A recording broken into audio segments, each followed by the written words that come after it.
Welcome back once again and a very good morning to all of you जिन्होंने हमें अभी अभी join किया है। और साथ ही साथ नाजरीन, हमारे साथ मैंने जिस तरह से ब्रेक पर जाने से पहले जिक्र किया था, डॉक्टर शकील अहमद सिद्दीकी हैं, चेस्ट स्पेशलिस्ट हैं, और उनकी अहलिया डॉक्टर शकीला गायनाकोलॉजिस्ट हैं। पहले मैं चाहूँगी कि इनका हम तारुफ करवा दें आपके साथ, इनसे थोड़ा सा इंट्रोडक्टरी हम थोड़ी सी कॉन्वर्सेशन करें, उसके बाद हम अपने टॉपिक्स की जानिब जाएंगे। अस्सलाम वालेकुम। अच्छा, मुझे आप बताएं कि आप अभी कहाँ सर्व कर रहे हैं और चेस्ट इन्फेक्शन आप कब से इस शोबे में हैं? अच्छा, आई हैव स्टार्टेड फ्रॉम जब पोस्ट ग्रेजुएशन मैंने किया, एक पोस्ट ग्रेजुएशन मेरी पाकिस्तान की है, एक यूएस की है। तो जब मैंने पोस्ट ग्रेजुएशन किया तो फिर मैं I started, actually I was in the government run hospital पहले, फिर वो मैंने दैट वाज इन कोरंगी, और कोरंगी के अंदर मैंने फिर वो डिपार्टमेंट पूरा एक इस्टेब्लिश किया जो चेस्ट का था। उससे पहले वहाँ नहीं होता था। ये कौन सा हॉस्पिटल? Sindh government hospital. अच्छा, कोरंगी नंबर 5 पे। सही। तो वहाँ से फिर जब ये कोरोना आया तो सेलेक्ट किया गया जी कि इन सेंटर में कोरोना का आपको इलाज करना है। तो क्योंकि corona starts from the shortness of breath exactly और कॉफिंग, तो वो उनको चेस्ट वालों को ही चाहिए था कि चेस्ट वाले करें। तो जब मुझे पिक किया गया कि जी आप यहाँ पे इसको मैनेज करेंगे, अब एवरीवन वाज स्केयर्ड कि इतनी ख़तरनाक बीमारी है। इवन माय फैमिली मेंबर वो कह रहे थे कि भाई कैसे आप इस इतनी ख़तरनाक बीमारी के अंदर काम करेंगे। बिल्कुल, डॉक्टर्स की भी हमने देखा था कि जिस तरह से उन्होंने सर्व किया और कितनी डेथ्स उनकी हो रही थी। तो इस वजह से वो फर्स्ट टाइम मैंने वहाँ किया। उसके बाद फिर मुझे इन्होंने गवर्नमेंट की तरफ से ही चूज़ किया गया कि जी आप सर्विसेज हॉस्पिटल जो सिंध गवर्नमेंट का है MA जिन्ना रोड पे, जी जी, वहाँ का यूनिट आपको पूरा स्टार्ट करना है, पूरा सब कुछ आपको ही करना है। तो मैंने वहाँ पे फिर स्टार्ट करके वहाँ पे पूरा सब कुछ किया, और उसके अगेंस्ट कह लें या उसके उसमें फेवर में एक मुझे अवार्ड भी दिया गया जो पंजाब गवर्नमेंट से मिला।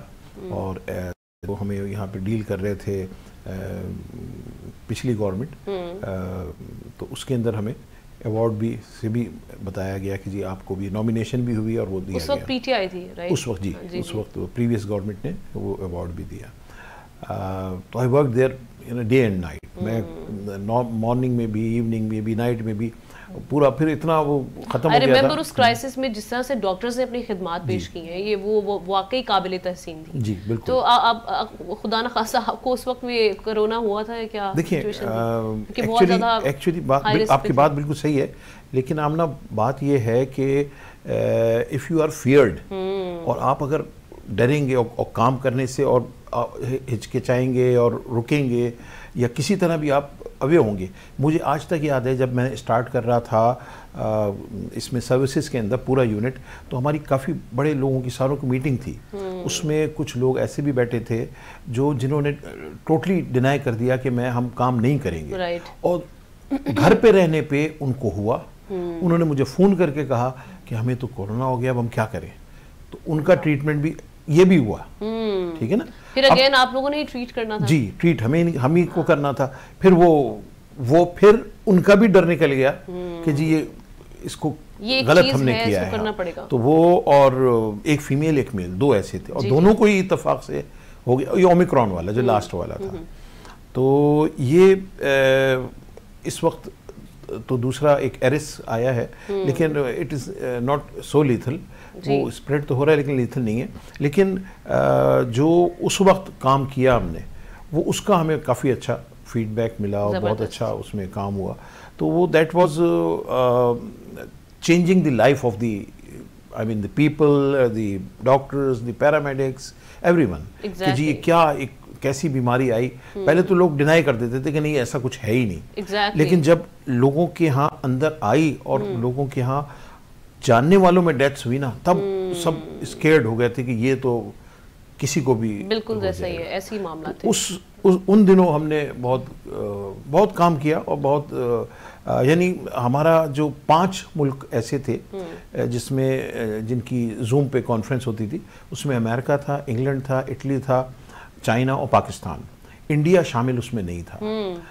अब वो क्यों नहीं शामिल था, वो अपना डाटा नहीं डिस्क्लोज करना चाहते कि क्या है, क्योंकि वहाँ पे बहुत ज़्यादा डेथ्स हुई थी। एग्जैक्टली अमेरिका, चाइना, भारत और ये इटली अभी आपने नाम लिए, इन सब में इन जगहों पे बहुत ज़्यादा बड़े पैमाने पे। पाकिस्तान अल्हम्दुलिल्लाह उस तरह से नहीं किया। हम तो बहुत बच गए हमने तो, और बहुत ही ऐसी ऐसी चीज़ें थी जो हमें बाद में पता चला कि जी हम लोग बचे इसलिए हैं। बिल्कुल, हम लोग जो जिसमें बचे हैं वो बहुत बड़ी बड़ी वजूहात थी। अच्छा। एक तो BCG वैक्सीनेशन जो हमारे यहाँ एट बर्थ दे देते हैं बच्चों को, वो उसकी जो इम्यूनिटी है वो भी उस पर काम कर रही थी, तो कॉम्प्लिकेशन होने से बचा भी रही थी। तो ये एक ऐसी चीज़ थी जिसको अभी इस पर रिसर्च जारी है, कर रहे हैं, उसमें पाकिस्तान भी इन्वॉल्व है। तो हम लोग जब क्वेश्चंस करते थे जूम पे अमेरिका से या इटली से या इंग्लैंड से, तो वो डाइवर्ट करते थे कि जी अभी ज़्यादा जो रिसर्च हो रही है वो चाइना से हो रही है, चाइना बताएगा। सही। तो चाइना कहते थे ये तो हमारे नेबर मुल्क है, हम आपको आके बता देंगे। बिल्कुल। क्योंकि चाइना वालों ने हमें फर्स्ट टाइम यहाँ पे जब एक्सपो सेंटर के अंदर बनाया था पूरा, तो वो पूरे उनके कंसल्टेशन से बना था, उन्होंने आके बनाया था। तो हमें बहुत आसानी होती थी और वो लोग भी बहुत खुश होते थे कि चले पाकिस्तान के अंदर इतना कम रेशो है, इतने बड़ा मुल्क है, अमेरिका जो है 37 करोड़ का है और पाकिस्तान 20-22 करोड़ का है, लेकिन फिर भी वो रेशो नहीं है। वहाँ पे तो तकरीबन 15 लाख पहुँच गई थी डेथ्स, जबकि यहाँ पे हमारे यहाँ मुश्किल से 1 लाख भी नहीं हुई है। तो वो बहुत ही डिफरेंस था और वो बड़े खुश थे कि भाई आप लोगों ने बड़ा अच्छा मैनेज किया है। और वो बहुत ही पाकिस्तान के इकदामात को नो डाउट बहुत सराहा गया था पूरी दुनिया में। तो एग्जैक्टली आप सही करें। अच्छा डॉक्टर शकीला साहिबा, आपका भी मैं चाहूँगी कि तारुफ हो जाए, कहाँ पे अभी आप करंटली सर्व कर रही हैं और कब से इस फील्ड में आप? मुझे तकरीबन 12-14 साल हो गए। ठीक है। गायनेकोलॉजिस्ट में सिविल हॉस्पिटल कराची में हूँ। अच्छा, हाँ माशाल्लाह। और इससे पहले आप कहाँ पे अभी सर्व कर रही थी? मैंने स्टार्ट से शुरू में ही यहाँ ही काम किया। अच्छा, माशाल्लाह से, यानी शुरू से पोस्ट ग्रेजुएशन की ट्रेनिंग भी मैंने यहाँ से की है, हाउस जॉब भी यहीं से किया है, तो फिर एग्जाम पास किया कॉलेज ऑफ फिजिशियंस से। और माशाल्लाह से आप लोगों के नाम कितने सिमिलर हैं। मुझे ये इत्तेफाक था, ये क्या था? ये नाम बाद में चेंज किया शादी के बाद? नहीं, हमने आपको एक बात बताऊं, आप जैसे आप अभी आप कह रही है ना, तो मैं भी now I am working in civil hospital, वो भी इनकी वजह से इन्होंने घसीट लिया मुझे कि नहीं जी यहाँ आ जाए, यहाँ पे आफ्टर मैरिज। तो फिर मैं आके यहाँ पे आजकल हेड हूँ चेस्ट डिपार्टमेंट का। वहाँ पे भी बनाया है मैंने, वहाँ पे भी पूरा नहीं बना था, लेकिन अब मैं नियर फ्यूचर में वार्ड भी बन जाएगा। तो नाम भी हमारा ये इट वाज ए कोइंसिडेंस कि जी हमें नहीं पता था कि ये इनका नाम शकीला है, क्योंकि ये शीना के नाम से मशहूर थी। तो हमने जब वो हुई शादी तो फिर वो पता चला शकीला है, तो सारे लोग ही परेशान थे, यहाँ तक कि वो जो हमें जो निकाह खां था वो भी परेशान। अच्छा तो कुछ करना ही नहीं है, मैं बड़ा आसान। जब आपने मुझे अपना नाम बताया ना आकर, तो मैं यही सोच रही थी कि भाई ये शायद शादी के बाद रख लिया होगा शौक में कि चलो एक पेयर है तो उस तरह से मैच हो जाएगा। अच्छा चलिए हम स्टार्ट करते हैं। अभी जो चेस्ट इन्फेक्शन अभी हम देखते हैं कि मौसम की तब्दीली है और बहुत सारे लोग हैं जो नज़ला ज़ुकाम का शिकार हो जाते हैं और उसके बाद फ्लेम हम देखते हैं गिरता हुआ। मुझे तो जब भी कोई ऐसा मौसम बदलता है तो ये बीमारी शुरू हो जाती है। खैर मुझे एलर्जी भी है तो उसके लिए मैं एंटी एलर्जी भी यूज़ करती हूँ। सबसे पहले तो मुझे बता दें ये चेस्ट इन्फेक्शन की रीज़न क्या होती है और ये होता क्यों है, कि क्या क्या वजूहात इसकी हो सकती है? देखिए चेस्ट इन्फेक्शन की रीज़न वायरल भी होती है, बैक्टीरियल भी होती है, फंगल भी होती है, और किसी चीज़ से एलर्जी है वो भी कॉज कर देती है बाद में। ठीक है। लेकिन चेस्ट इन्फेक्शन का जो वर्ड है उसके अंदर इन्फेक्शन होना यानी फीवर होना वो भी ज़रूरी हो जाता है। सही। तो फिर हम कहते हैं कि दिस इज चेस्ट इन्फेक्शन, या the colour of the sputum is changed from white to yellow या येलो टू ग्रीन। इस तरह अगर हो गया तो इट मीन्स कि ये चेस्ट इन्फेक्शन हो गया है। अब आपको कोई इसकी मेडिसिन लेनी पड़ेगी and you should go to your nearest doctor और अगर इसको फौरी तौर पे ट्रीट ना किया जाए तो ये किस हद तक बिगड़ सकता है? हाँ देखिए, अगर इसको फौरी तौर पे ट्रीट ना किया जाए तो अपर रेस्पिरेटरी लोअर रेस्पिरेटरी में हो जाएगा। लोअर रेस्पिरेटरी का मतलब है नमोनिया, और pneumonia is a complication of upper respiratory, और नमोनिया की अपनी कॉम्प्लिकेशन है।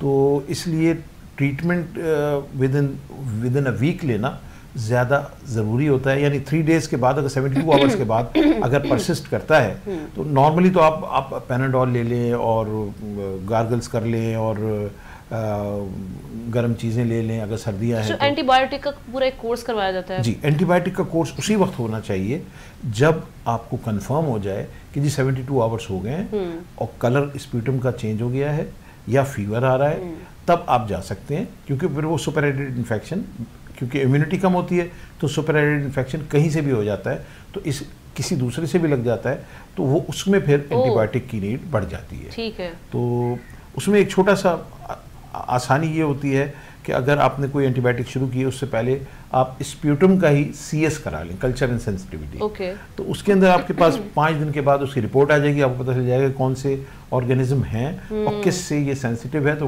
वो दवा दी जा सकती है। अच्छा, अक्सर औकात हम देखते हैं कि वो जो आपको डॉक्टर जो प्रिस्क्रिप्शन होती है उनकी, उसमें 5 दिन का यही कोर्स लिखा होता है एंटीबायोटिक का। अगर आप उसको कंप्लीट नहीं करते या आप उसको बीच में छोड़कर एक दिन बाद जंप कर रहे हैं, दूसरे दिन कर रहे हैं जाके, तो उससे मैंने सुना कि एंटीबायोटिक का कोई फायदा नहीं होता फिर आपको? एंटीबायोटिक रेजिस्टेंस होने के चांसेस बढ़ जाते हैं। यानी अगर कोई ले रहा है, कोई एक एंटीबायोटिक दिया है और या उसको लो डोज में ले लिया, मतलब अगर 2 टाइम या 3 टाइम दिया, आपने 1 टाइम लिया, तो वो उससे जो जरासीम होते हैं वो रेजिस्टेंस हो जाते हैं, वो खा के भी कुछ नहीं होता उनको। यानी आप उसको किल करने के लिए दे रहे हैं तो वो नहीं ख़त्म होंगे, तो वो फिर आपको बाद में वो प्रॉब्लम करेंगे, फिर हो जाएंगे। और फिर अगली दफ़ा जो होगा वो फिर वो एंटीबायोटिक भी नहीं, उससे और ज़्यादा पावर की देनी पड़ेगी। तो इसलिए ये कहते हैं कि जी आपको जो कोर्स दिया जा रहा है 5 दिन का, हाँ 5 दिन 7 दिन जितना थोड़ी हैवी जरूर होती है एंटीबायोटिक, हाँ, लेकिन ये कि आपको प्रिवेंट हो जाते, बच जाते हैं आप क्योर हो जाते हैं इन्फेक्शन से। And this is somewhat difference between bronchial asthma and infection. अगर किसी को फीवर भी आ रहा है तो इसका मतलब है उसको इन्फेक्शन है। अगर फीवर नहीं है, रनिंग नोज है, वाटरिंग आइज है, कॉफिंग है, शॉर्टनेस ऑफ ब्रेथ है, डिफिकल्टी इन ब्रीदिंग है, तो वो फिर हम उसको लेबल करते हैं कि ये एस्थमा है। ठीक है। और एस्थमा की क्या रीजंस है? एस्थमा की रीजंस तो बहुत सारी हैं, जिसमें majority change of weather change हो, चाहे गर्मी से सर्दी हो, सर्दी से गर्मी हो, खिज़ा हो, बहार हो, कोई भी चेंज होगा मौसम उसके अंदर। फिर इस्लामाबाद में पोलन है, वहाँ पे इसलिए उसकी वो भी देते रहते हैं, तो वो पोलन है। बाकी कारपेट है, बर्ड्स हैं, परफ्यूम्स हैं, डस्ट है, हाउस डस्ट है, तो लॉट ऑफ यही एस्थमा और ये जो आपको एलर्जी होती है, एक नॉर्मल एलर्जी, ये दोनों चीज़ें सेम है? क्योंकि यही रीजंस मैं देखती हूँ, मुझे भी एलर्जी है, तो ऑलमोस्ट सेम रीजंस है तकरीबन। बिल्कुल आपने सही कहा, सेम है रीज़न। जैसे एक बच्चे को था, वो 7-8 साल का बच्चा था, उसको बार बार कॉफिंग होती थी। पूरी पाकिस्तान नहीं, पूरी दुनिया के अंदर, वेस्ट में भी एज़मा की वजह से स्कूल की अटेंडेंस कम या बहुत कम होती है। बच्चा स्कूल नहीं जाता क्योंकि उसको कॉफिंग हो रही होती है, उसको स्नीजिंग हो रही होती है, उसको शॉर्टनेस ऑफ ब्रेथ होती है, फीवर आ जाता है। तो वो फिर इसलिए स्कूल की जो गैर हाजिरी है उसकी सबसे बड़ी वजह पूरी दुनिया में इस वक्त एस्थमा ही है। और बच्चों में पाकिस्तान में भी 10 to 20% के करीब पाकिस्तान में है ऑफ द होल पॉपुलेशन, और जबकि बड़ों के अंदर हमारा 8 to 10% है, बच्चों में 20 डबल है। ठीक है, एज़मा का। इस पर मुकम्मल तौर पे काबू नहीं पाया जा सकता? ये पूरी लाइफ आपके साथ चलता है? जी, पूरी लाइफ तो नहीं कहना चाहिए, लेकिन ये ज़रूर होता है कि जब बच्चे होते हैं तो बच्चे को अगर होता है तो बड़े होने पे उसके बॉडी स्ट्रक्चर चेंज होता है, उसमें चेस्ट का साइज भी बढ़ता है, विड्थ भी बढ़ती है, तो उसमें चांसेस ज़्यादा होता है कि उसकी इम्यूनिटी बढ़ जाए, बेहतर हो जाए। तो फिर एट द एज ऑफ 8, 9, 10 फिर वो चांसेस कम होते हैं उसको, वो जो आप आमतौर पे अटैक कहते हैं, हम तो एक्यूट सीवियर एज़मा कहते हैं, वो अटैक जो होते हैं होना कम हो जाते हैं, और वो बिल्कुल कम हो जाता है, वो उसको महसूस नहीं होता। ये विदाउट एनी मेडिसिन होता है। लेकिन कुछ लोगों में, कुछ बच्चों में देखा गया कि बड़े होके भी है, या बड़े होने के बाद किसी भी टाइम हो गया, तो किसी टाइम भी हो सकता है और बचपन में भी होता है। यानी चाइल्डहुड एज़मा भी है, एडल्ट एज़मा भी है, तो कभी भी हो सकता है किसी एलर्जी से, किसी भी एलर्जी से जिससे आपको एलर्जी है, वो एलर्जन आपके सांस के अंदर गया तो आपको हो सकता है। तो आपको प्रिवेंट करना है बेसिकली एलर्जन को। एलर्जन से बचेंगे तो आपको एलर्जी नहीं होगी, एलर्जी नहीं होगी तो आप नॉर्मल रहेंगे। तो ये this is a controllable disease but not curable. Okay, 100% cure, जैसे टीबी है, निमोनिया है, टाइफाइड है, ये 100% क्योर हो जाता है। लेकिन ये आपको ट्रीट इसको करें, ये कंट्रोल हो जाएगा। और जैसे चेस्ट इन्फेक्शन से आप कह रहे हैं कि वो मुंतकिल हो सकता है, ये इसका भी ऐसा है कि ट्रांसफर हो सकता है दूसरे बंदे को? नहीं, एजमा ट्रांसफर नहीं होता, ये जेनेटिक ज़्यादा है। जेनेटिक अगर वालिद को वालदा को है तो तकरीबन 60 to 70% चांस होता है कि बच्चों में हो, यानी जीन्स से आ सकता है। जीन से, जेनेटिक से आता है। ठीक है, ठीक। तो बेसिकली ये उससे ज़्यादा बढ़ता है, प्लस हमें एनवायरनमेंट मिल जाता है। हाँ। तो फिर वो रेज हो जाता है। बिल्कुल ठीक है। एक ब्रेक की जानिब जनाब बढ़ते हैं हम, और ब्रेक के बाद वापस आएंगे तो इसके ट्रीटमेंट के हवाले से और साथ ही साथ कौन सी ऐसी खुराकें हैं जो हम इस्तेमाल कर सकते हैं जिससे आपके एज़मा या आपका जो चेस्ट इन्फेक्शन है, एलर्जीज़ हैं, इन पे काबू पाया जा सकता है या कंट्रोल इनको किया जा सकता है। एक ब्रेक लेते हैं और साथ ही साथ आपकी गायनी से रिलेटेड जो इश्यूज़ हैं वो भी हम डॉक्टर शकीला साहिबा हमारे साथ मौजूद हैं, उनसे भी गुफ्तगू करेंगे। Stay with us.